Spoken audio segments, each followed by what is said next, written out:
오늘부터 하려는 히브리서는 초대교회, 그러니까 1세기 중엽쯤에 모였던 신앙 공동체인데, 제목을 히브리서라 붙인 이유가 그 공동체가 아마 그 회원들이 기독교로 개종한 유대인이었을 거라 짐작하기 때문입니다. 그 안에 유대인들이 아니라면 이해하기 곤란한 여러 이야기들, 제사에 관한 이야기나 선지자들에 관한 이야기가 나오기 때문에 아마 유대인들이었을 것이다. 그리고 그들에게 이 내용으로 편지를 해야 됐던 이유는 그들이 신앙상의 큰 위협 속에 있었다라고 추측을 하게 만듭니다. 초대교회는 물론 정치적, 사회적 위협 아래 있었습니다. 로마 제국이 여러 신을 섬기고 황제를 신으로 받들기를 원했기 때문에 유일신을 믿는 기독교인들에게는 그 명령을 받을 수가 없었고 정치적, 사회적 위협 아래 놓여 있었습니다. 그런데 유대인들은 하나 더 가서 유대인들은 예수를 메시아로 인정하지 않았기 때문에 예수를 메시아로 인정하면 하나님 이외에 다른 신을 섬기는 문제가 되어서 유대인들에게는 그것이 신성모독이며 유일신을 거부하는 것이며 민족성을 배반하는 것이 되었습니다. 그래서 사도행전에서 보시다시피 바울이 지중해 연안의 여러 도시들에게 전도를 하러 다닐 때 주로 회당에서 복음을 전했는데, 그때마다 예수를 메시아로 인정치 않는 그 종교 지도자들과 유력 인사들이 바울을 몹시 핍박했습니다. 그래서 이 히브리서가 쓰인 목적이 그 당시에 이런 곤란에 임해 있는 성도들을 위로하기 위해서 쓰여졌습니다. 우리는 여기에서 히브리서에서 그런 고난을 겪는 자들에게 명분을 말하거나 또는 의지력을 격려하는 것이 아니라 기독교 신앙의 본질적 내용을 소개함으로써 저들의 현실적인 문제를 어떻게 이해하고 극복해야 하는가라는 답을 내는 성경 방식에 주목하게 됩니다. 고린도 후서에서 사도 바울이 자신을 반대하는 자들에게 심지어 인신공격을 받으면서 그것을 그들의 도전을 그 질문에 답을 하지 않고 기독교 신앙의 차원에서 저들의 질문과 저들의 오해가 어떻게 잘못된 것인가를 설명하는 식으로 자신을 변명하는 것이 아니라 기독교 신앙의 본질적인 이해를 저들 앞에 보임으로써 그 답을 제시하듯이 히브리서도 그렇습니다. 그래서 예수를 믿는다는 기독교인들의 신앙 고백의 주인공인 예수에 대한 이해를 히브리서에서 이제 처음부터 끝까지 할 것입니다. 예수는 누구인가? 예수를 믿는다고 했을 때 믿음이 공허한 추상명사가 될 수 없이 예수라는 대상에 그 모든 열쇠가 있다라고 초점을 맞추고 예수가 누구인가를 설명합니다. 그러니까 예수를 믿는다는 것은 믿음이라는 행위를 명분화하거나 미화시키는 것이 아니라 구체적인 대상에 관한, 그리고 그 대상에 대한 이해와 약속에 관한 것이라고 얘기를 합니다.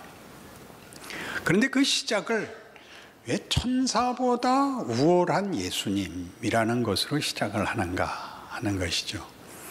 왜 천사가 이 예수를 설명하는 일에 비교의 대상으로 등장을 하는가? 우리가 예수를 믿어도 결국은 천사를 더 가깝게 그리고 현실적으로 기대하기 때문입니다. 천사의 무엇을 우리는 소원하고 또 현실적으로 기대를 가지게 될까요? 천사의 초월성과 도덕성입니다.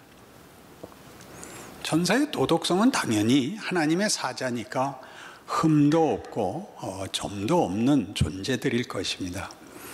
그러나 그들이 가진 초월성은 뭘까요?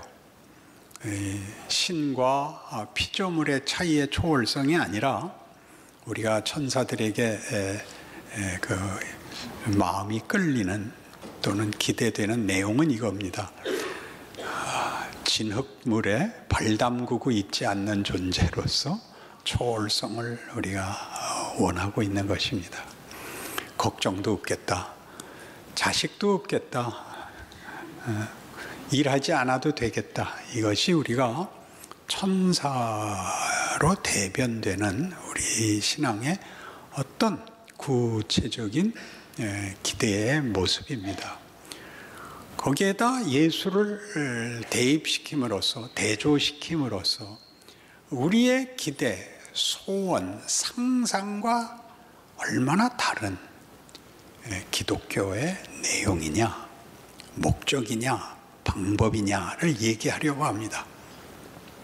그러니까 궁극적으로 예수는 인간으로 오신 하나님이고, 인간으로 오셨다는 것은 하나님이 하나님 자신에 대한 설명과 우리들에 대한 하나님의 뜻을 이루시는 방법을 우리가 보고 느끼고 만지고 보고 경험케 하신다는 사실에 히브리서가 초점을 두고 있습니다.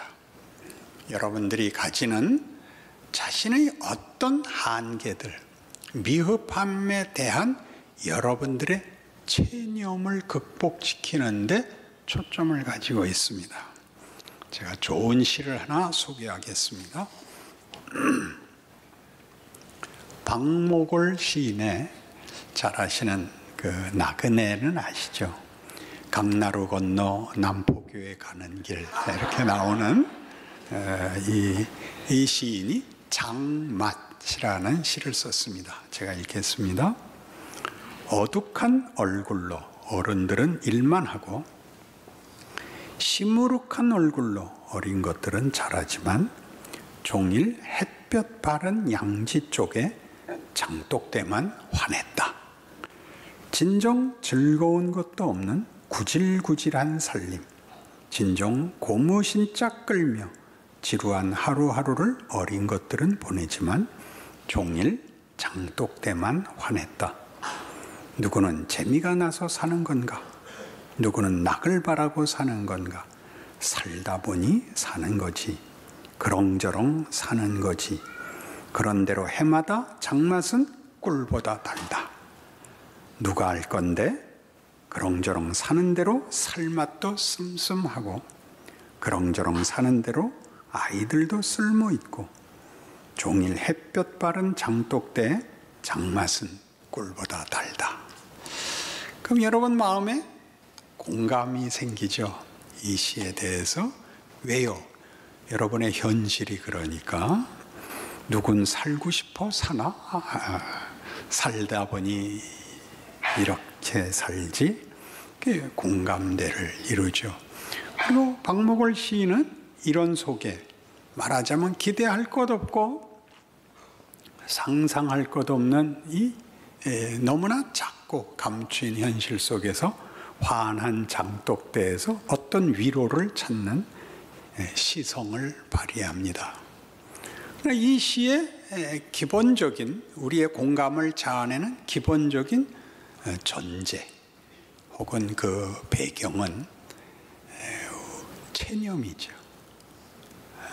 이 시인이 장독대를 그렸지만 배경은 사는 것에 낙이 없는 체념 속에 꿀맛보다 단, 그래서 잠시 위로를 받는 장맛입니다.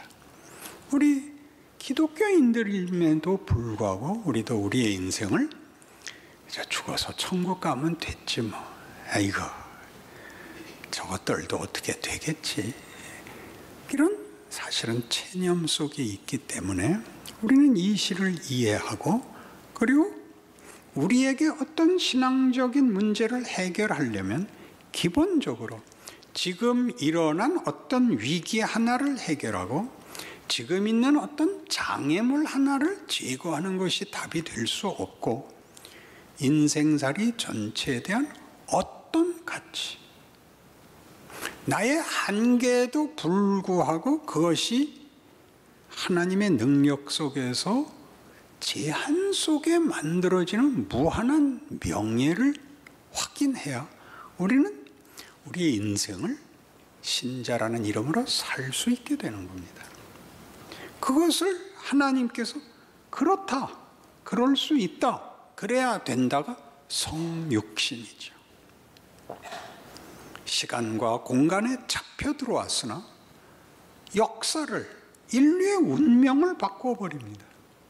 무한히 유한 속에 들어온 것도 신기하고, 그 한계 속에서 인간의 손에 잡혀 배반과 수모와 채찍과 죽음을 당하는 방법으로 하나님의 영광, 하나님이 당신의 기쁨으로 지으신 우리의 찬송을 목적하는 우리의 인생이 어느 자리에도 부족할 것이 없다는 증언, 그것이 성육신인 것입니다.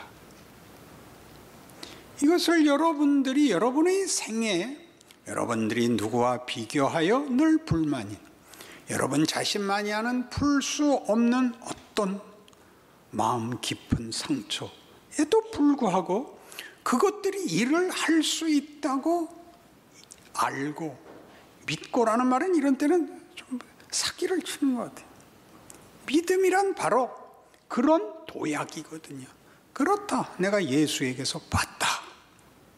그것이 우리 모두를 넘을 수 없는 산을 넘게 하고 건널 수 없는 강을 건너게 하는 일이라는 걸, 그리고 그렇게 가는 것이 하나님이 일하시는 위대한 신비라는 것을 아는 것이 우리 각각의 제한된, 우리가 거부하는 지금의 현실이거든요.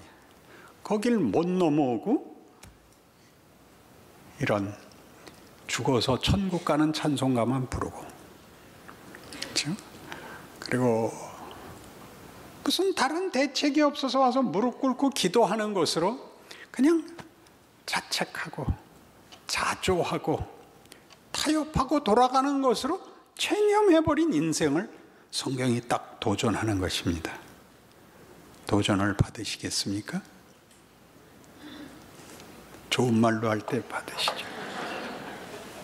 여러분의 인생을 이렇게 그냥 타협하고 사는 건 손해이기 때문입니다.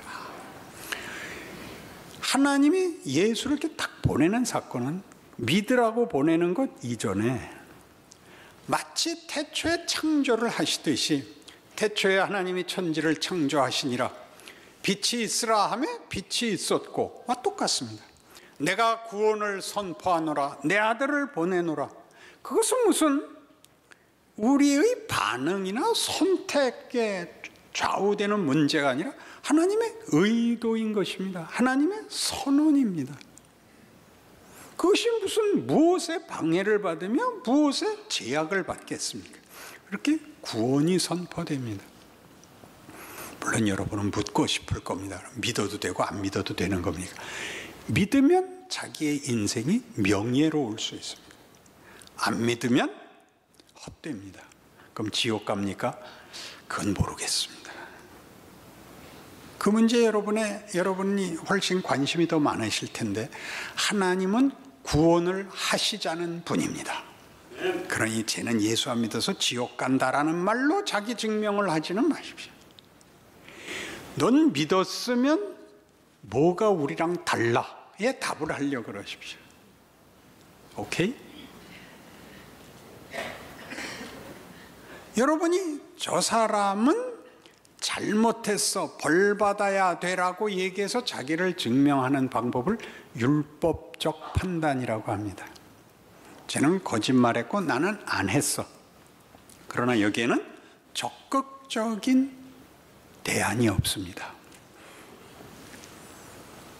죄란 그런 의미에서 도덕적 문제가 아니고 옳고 그른 문제가 아니라 영광의 문제였던 것입니다. 죄란 영광에 못 미치는 것이요, 영광을 비켜간 것이요, 영광이 왜곡되는 것입니다. 그래 우린 율법에서 기껏 이건 틀린 거야, 이것도 틀린 거야는 배웠지만 율법에서는 결국 그렇게 이건 아니야, 이건 아니야 해서 우리를 영광으로 밀어야 되는데 율법에는 영광 자체의 적극적인 표현은 없습니다. 예수가 오심으로써 비로소 영광이라는 걸 보게 됐고 허락이 됐고 살 수 있게 됐죠. 하나님께서 우리를 하나님이 만족하시는 영광으로 목적했고 예수로 그것을 이루겠다고 하심으로써 우리는 사람들이 잘못하는 것과 다른, 예를 들면 공포의 반대말은 보통 평화 혹은 안심입니다마는 그것은 공포가 없는 상태를 가리키는 것에 불과하고 공포의 반대말은 사랑입니다. 정직은 거짓말하지 않는 것에 불과하지 않습니다. 정직을 설명하는 것이 기껏 거짓말하지 않는 것이라면 안 하는 것에 불과합니다. 무엇을 하지 않는 것, 잘못을 하지 않는 것이 아니라 정직은 가장 부정적이고 소극적으로 바뀌는 세상이 알지 못했던, 나는 거짓말 안 했어, 나는 사심이 없어, 나는 욕심이 없어, 이렇게 얘기하는 것은 그냥 꽝인 것입니다. 이거야말로 왜 사냐, 이런 도전을 받아야 됩니다. 넌 아무것도 안 하려고 사냐? 넌 잘못 안 하려고 사냐? 이렇게 확 꾸짖어야 되는 게 기독교 신앙인 것입니다. 뭐냐? 정직은 영광으로 가는 거죠. 좋은 말 하는 거, 반가운 사람이 되는 것, 기쁨을 드러내는 것, 이게 정직입니다. 사뭇 비교가 다르죠. 거짓말과 정직의 차이를 보시다시피 예수께서 오셔서 우리에게 하시는 일이 이겁니다. 어디다 하죠? 우리가 볼 때 그걸 할 수 없는 자리, 모두가 거짓말을 하고 모두가 폭력을 휘두르는 자리에서 우리만 그리하지 않습니다. 로마서 12장에서는 그것을, 벌써 고개 숙이시고 찾아볼 셈이군요. 찾아봅시다. 말로 해서는 안 되겠다 이거죠. 써있냐 보자 이거죠. 14절,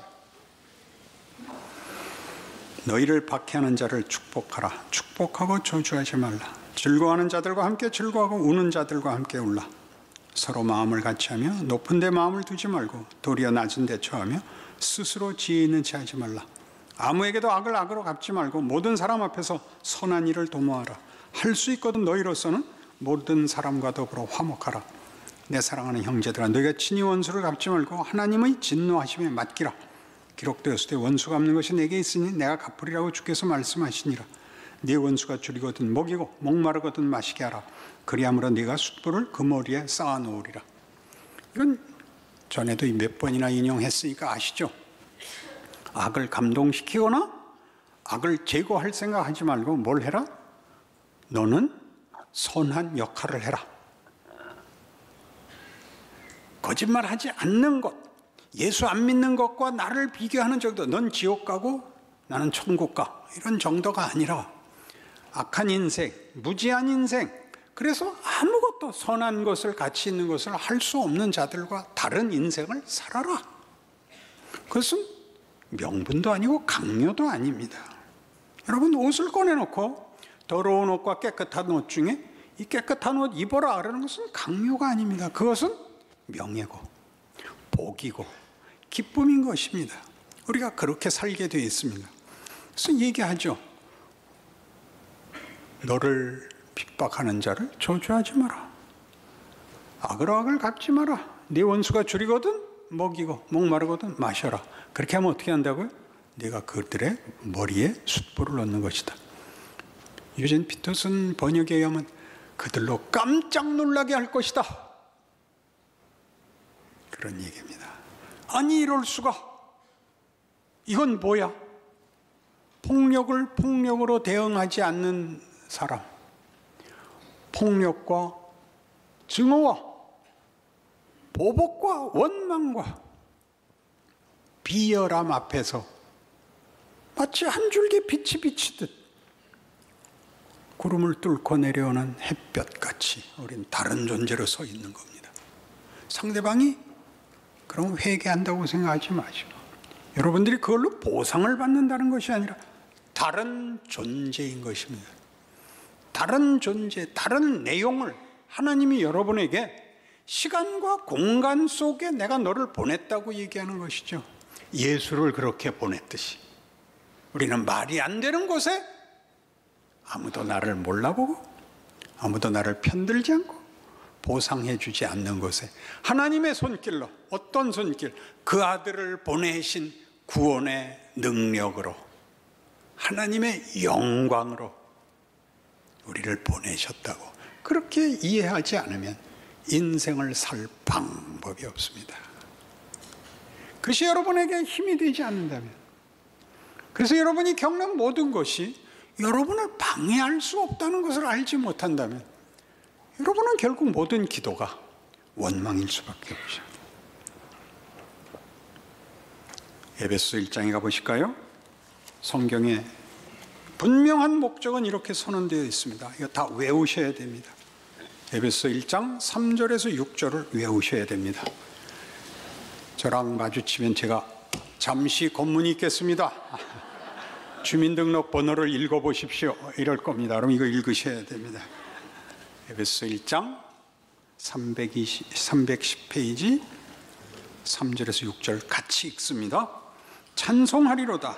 하나님 곧 우리 주 예수 그리스도의 아버지께서 그리스도 안에서 하늘에 속한 모든 신령한 복을 우리에게 주시되 곧 창세전에 그리스도 안에서 우리를 택하사 우리로 사랑 안에서 그 앞에 거룩하고 흠이 없게 하시려고 그 기쁘신 뜻대로 우리를 예정하사 예수 그리스도로 말미암아 자기의 아들들이 되게 하셨으니 이는 그가 사랑하시는 자 안에서 우리에게 거저 주시는 바 그의 은혜의 영광을 찬송하게 하려는 것이라.